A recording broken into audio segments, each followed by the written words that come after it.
walang kapantay.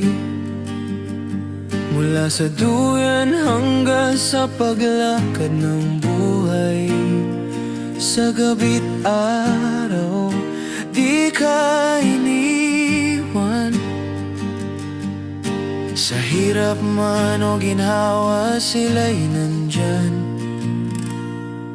Ngunit bakit may mga puso na tila hindi na maramdaman ito?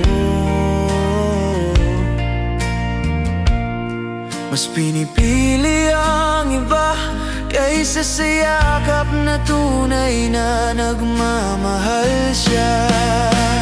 Kasalanan ba ng magulang na iwan ka para sa kinabukasan? Kasalanan ba kung sila'y nagsakripisyo para sa'yo, anak, maayos ang mundo?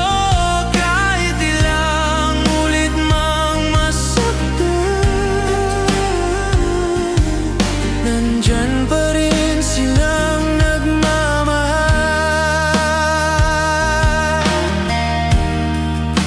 Ang galit mo'y di mawala, walang kasalanan, kundi pagmamahal nila. Bakit ang iba'y kaya mong yakapin, ngunit magulang mo yung kayang limutin? Pag-ibig nila'y tunay at walang hanggan. Di mo man sila kausapin, sa puso nila'y ikaw pa rin ang bituin. Kasalanan ba ng magulang na mahalin ka ng walang hanggan?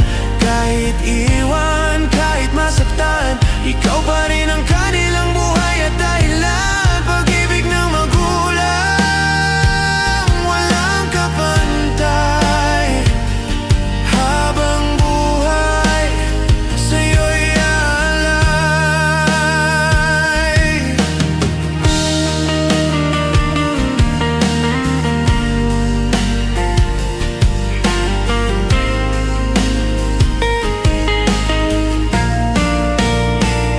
Kasalanan ba ng magulang na mahalin ka ng